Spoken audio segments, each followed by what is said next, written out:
brought to you by Silver Pumps. Top quality और consistent performance के लिए सिर्फ सिल्वर पंप्स नाम याद रखना। कांग्रेस के विधायक और अविनाश गहलोत इस घटना के बाद किस तरह से मिल रहे हैं। गहसावत जिन्हें सस्पेंड किया गया था वो भी इतने अच्छे तरीके से मिल रहे हैं, रामनिवास गावड़िया दिखाई दे रहे हैं अविनाश गहलोत के साथ। तो जब इतनी अच्छी केमिस्ट्री है ही तो फिजिक्स क्यों खराब कर रहे हो।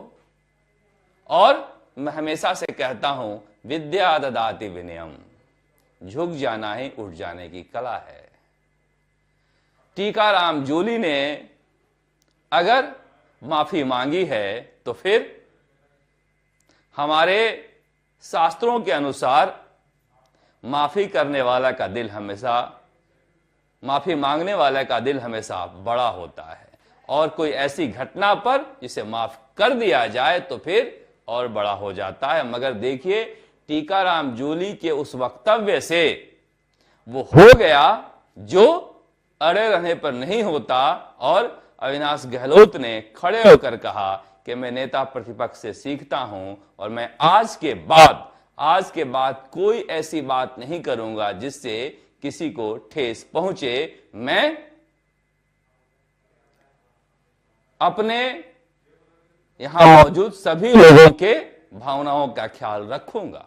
अगर आप गांधीवादी तरीके से अपने किसी सियासी दुश्मन में भी ये भाव जगा पाते हो तो मुझे लग रहा है कि हजारों थप्पड़ से मजबूत होता है ये रास्ता गांधी जी का। और फिर कांग्रेस का तो पूरा फाउंडेशन ही इसी पर बना हुआ है।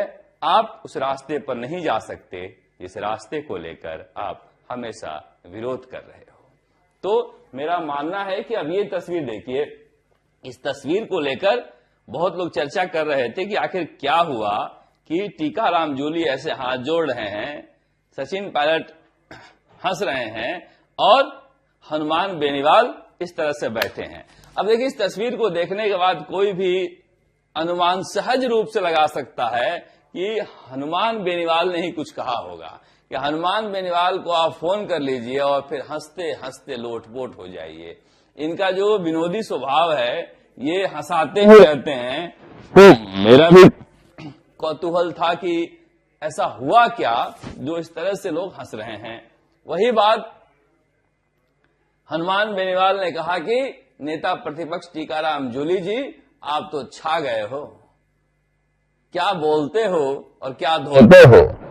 टीकाराम जूली ने हाथ जोड़ लिया, हुजूर हम तो आप ही से सीख रहे हैं, क्योंकि टीकाराम जूली भी पहुंचे हुए सियासतदान हैं। वो जानते हैं कि गोविंद सिंह डोटासरा और हनुमान बेनीवाल का 36 का आंकड़ा है।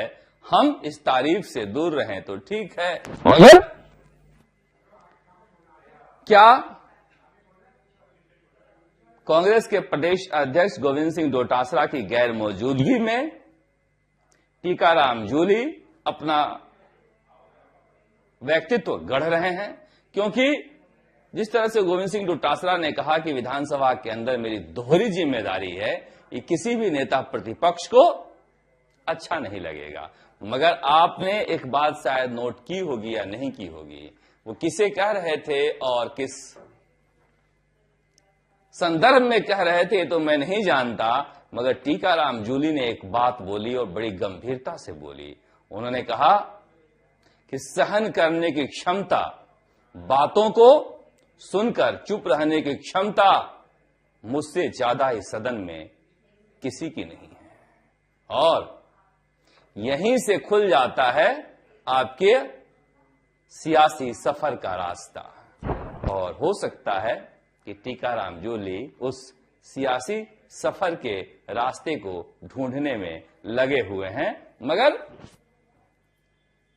क्या अशोक गहलोत टीकाराम जूली के पीछे हैं? पता नहीं, क्योंकि कहा जा रहा है कि जिस तरह से अशोक गहलोत ने संधि कराई है, हो सकता है कि गोविंद सिंह डोटासरा से बिना पूछे ये संधि हुई हो, जिसमें रफीक खान ने महत्वपूर्ण भूमिका निभाई थी।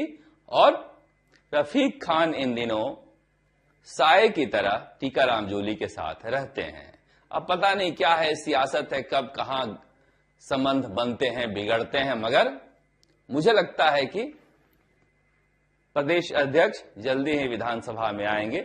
बहुत लंबे समय तक बाहर नहीं रह सकते, क्योंकि जनता के प्रति जिम्मेदारियां भी तो होती है, या हो सकता है किसी कारणवश हो रहे हो, क्योंकि सियासत में यही सारी तो खबरें बनती है। और खबर बनती क्या है, कोई यहां गया, कोई वहां गया, कोई इससे मिला, कोई उससे मिला, कोई वहां नहीं आ रहा है, कोई वहां आ रहा है। ये खबरें बहुत ज्यादा टिकती नहीं है, मगर फिर भी क्योंकि वो नहीं आ रहे थे, अब मैं आपसे बात कर रहा हूं, थोड़ी देर पहले या थोड़ी देर बाद वो आ जाएं या आ गए होंगे, तो ये कोई टिकाऊ झगड़ा नहीं होता या फिर कोई टिकाऊ मनमुटाव होता नहीं है, पर चूंकि हो रहा है इसलिए चर्चा हो गई। टीकाराम जूली की तस्वीरें हैं, मगर हनुमान बेनीवाल जब अभिमन्यु पूनिया के रिसेप्शन में आए और वहां पर सचिन पायलट के बगल में बैठे हुए थे, तो खूब सारी चर्चाएं हो रही थी कि क्या इसका कोई सियासी संदेश भी है, क्योंकि दोनों नेताओं में ऐसे कभी भी खटास भरे रिश्ते नहीं रहे जैसे गोविंद सिंह डोटासरा और अशोक गहलोत वसुंधरा राजे के साथ कभी न कभी किसी न किसी मामले को लेकर हनुमान बेनीवाल से रहे। मगर अभी चुनाव बहुत दूर है और इन सियासी समीकरणों पर कोई बातचीत की जा नहीं सकती है। उधर विधानसभा जारी है और विधानसभा में कल मैं सुन रहा था, कानून व्यवस्था गृह मंत्रालय पर बहस हो रही थी। जिस तरह से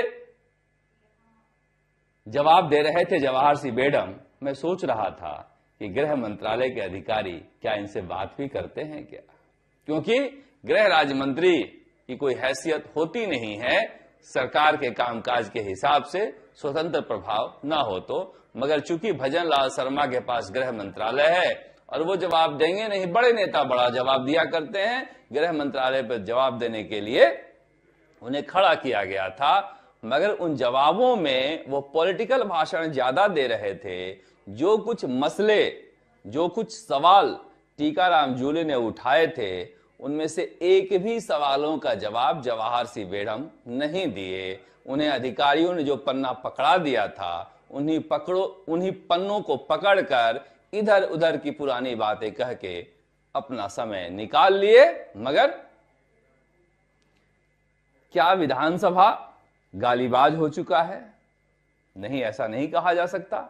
बहुत सारे सज्जन सदस्य भी हैं, मगर श्रवण कुमार ने कल जिस तरह से कहा, और चूंकि मैं सुना नहीं सकता क्योंकि नहीं इसको आवाज को सुनाएंगे नहीं, क्योंकि उन्होंने शांति धारीवाल की बातों को कहते हुए फिर से गाली दे दिया। वो कह रहे थे कि यहां पर बड़ा सेखी बखार रहे थे शांति धारीवाल, मगर जब सत्ता में थे तो उनका भी यही हाल था जो आप लोगों का है। वैसे कांग्रेस के विधायक हैं। इसी तरह से शांति धारीवाल ने भी कह दिया कि पुलिस वालों ने बाप का राज समझ रखा है, मगर जब दादी ही असंवैधानिक शब्द हो गया है, असंसदीय शब्द हो गया है, तो बाप कैसे रहे। इसलिए बाप पर भी व्यवस्था दी गई कि जब दादी शब्द कोई नहीं बोल सकता तो बाप भी नहीं बोलेगा, फिर बाप को भी हटा दिया गया। तो आप समझिए कैसे कैसे किन किन मसलों पर हमारे विधानसभा में टकराव हो जाता है। मगर हमारा जो ध्यान लगा हुआ था वो लगा हुआ था कि जब टीकाराम जूली पूछेंगे कि सबने सब इंस्पेक्टर परीक्षा के रद्द करने के लिए लिख दिया है तो सरकार रद्द क्यों नहीं कर रही है। करीब 2 मिनट तक टीकाराम जूली ने सरकार से यह सवाल पूछा था, किन किन एजेंसियों ने कब कब रद्द करने की सिफारिश की है, सब कहते हुए, मगर जवाहर सिंह बेडम होठ सिलकर बोल रहे थे इस मुद्दे पर। उन्होंने कुछ भी नहीं कहा, सिर्फ आंकड़े गिनाए कि आपके जमाने में 33 हुए थे, हमारे जमाने में इससे 10 गुना हो गए। मगर सवाल वही है कि जो पकड़े गए वो छूट भी तो गए। शिवरतन मोड की जमानत हो गई, जगदीश बिश्नोई की जमानत याचिका लग गई है, वे बाहर ही आने वाला है। पेपर लीक को लेकर दोनों सरकारों में अब ज्यादा फर्क नजर नहीं आ रहा है। वो कह रहे थे कि आपका बाबूलाल कटारा, अब कांग्रेसी कुछ बोले नहीं तो कह देते आपका रामू राम राई का। वो कह रहे थे कि हमने इतने एसआई को बर्खास्त कर दिया, क्या जवाब देने से पहले बचने के लिए बर्खास्त किया था? ये तो जब गिरफ्तार हुए थे तो अपने आप ही स्वतः बर्खास्त हो जाना चाहिए था, मगर पोस्टिंग दे दी गई थी। इसमें तो कानून का उल्लंघन करने वालों को जेल होना चाहिए, मगर जवाब देने से एक दिन पहले धड़ाधड़ बर्खास्त हो रहे थे। अखबार वालों को लग रहा था कि सरकार का बड़ा फैसला और कड़ा फैसला है। नहीं, चूंकि विधानसभा में जवाब देना था, कहीं फंस न जाएं कि अरेस्ट जब हो गए तो अपने आप ही बर्खास्त हो जाना चाहिए था, सस्पेंड हो जाना चाहिए था, मगर आपने पोस्टिंग दे दी थी। ये सवाल कोई उठा न दे, इसलिए बर्खास्त हो रहे थे। पर सरकार है, सरकार जो चाहे जैसे करे, जनता को तो 5 साल बाद ही मौका मिलना है। जब मौका मिलता है तो अपना कसर निकाल लेती है, मगर आगे वाला जो आएगा उससे अलग होगा, इसकी कोई गारंटी नहीं है। आप देखते रहे राजस्थान तक। नमस्कार, जयपुर से शरद कुमार।